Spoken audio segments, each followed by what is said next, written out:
Moi, je voudrais dire quelque chose d'abord. Je voudrais dire que s'il y a déclinisme, s'il y a décadence, comme vous le disiez, je pense qu'il y a quelque chose qui est, pour un historien, totalement délirant, enfin, pour moi, historienne, c'est l'effacement volontaire de la part à la fois des littéraires, des Houellebecq, des je sais pas quoi, des philosophes, tous les gens dont vous avez prononcé les noms, Finkielkraut, etc., un effacement volontaire des années 70-80 pour dire que de toute façon, elles ont été absolument négatives, mais ça serait rien. On a le droit de dire que la pensée de 70-80, on a le droit de critiquer Foucault, on a le droit de critiquer Bourdieu, on a le droit de dire que Barthes, ça a etc. été beaucoup fait. C'est été même devenu une tout le temps. spécialité universitaire. Mais jamais, et Dieu merci, parce que ça donnait des outils pour l'intelligence. Mais qu'est-ce qu'on a fait? On dit, enfin, qu'est-ce que j'ai lu chez Laurent Binet, par ailleurs, ce charmant jeune homme.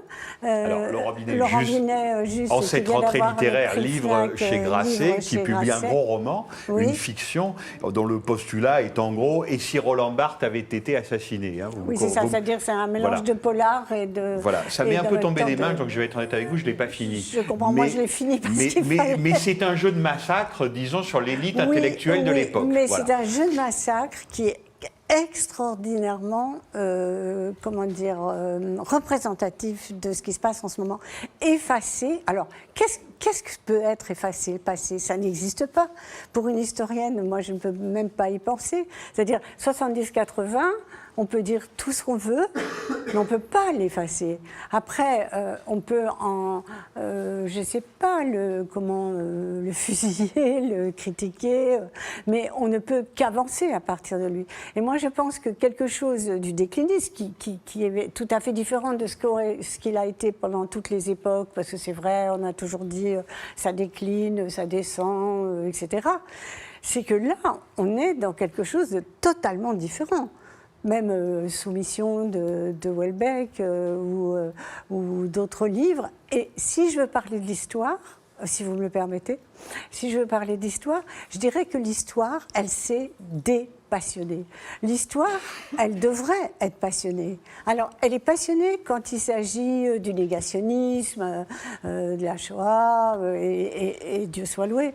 Mais c'est finalement devenu une discipline vachement, c'est pas bien, tranquillement dépassionné totalement. Il ne faut pas qu'il y ait d'éruption nulle part, il faut qu'il y ait des continuités, des discours continuistes, etc. Alors, heureusement, il y a des exemples différents. Un certain unanimisme, vous trouvez? Ben voilà, et puis surtout une histoire qui n'accepte pas les disruptions, les interruptions dans la linéarité.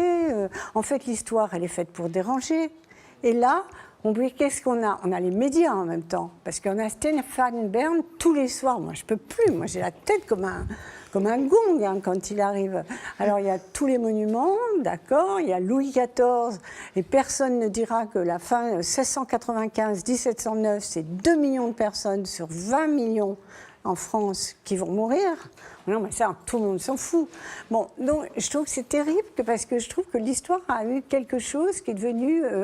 il y a des exceptions, je pense à ce merveilleux livre de Patrick Boucheron, Prendre date, qui a donné un tonus formidable à notre discipline et à la vie politique.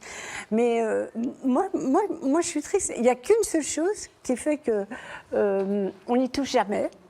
C'est l'histoire des femmes. Ça, on n'y touche pas, parce que de toute façon, ça fait peur.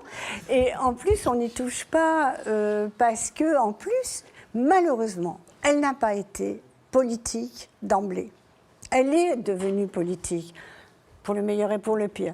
Mais au début, elle n'était pas politique. Mais faire une histoire qui s'écarte, qui s'en va vers les écarts, vers les interstices, vers la rareté des archives, vers les archives de la rareté, on peut mettre les deux mots, ça, vous êtes pris tout de suite pour une vraiment bizarre bonne femme, quoi.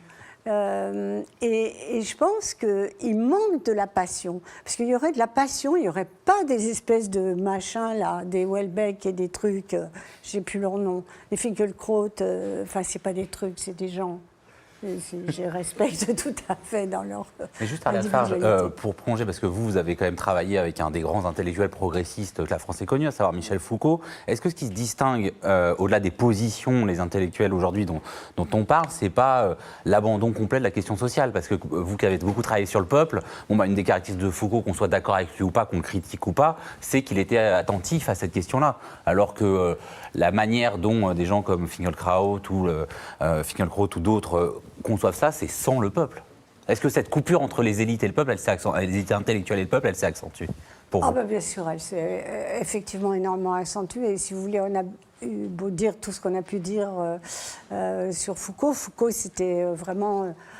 voilà, son texte le plus resplendissant, c'est sans doute celui qu'il fait sur l'infâme et celui qui est justement celui qui est visé par la répression et qui est sous le joug du pouvoir avec tous les mécanismes. Alors, c'est pas du tout quelqu'un qui justement va faire du social l'arme à l'œil. Et c'est ça qui est très très important pour moi, c'est que je pense que quand on travaille sur le peuple, et c'est gênant parce que j'en fais pas partie, enfin j'en fais partie comme vous tous, mais je ne suis pas, voilà. Quand on parle du peuple, il faut savoir tout de suite qu'on domine le peuple.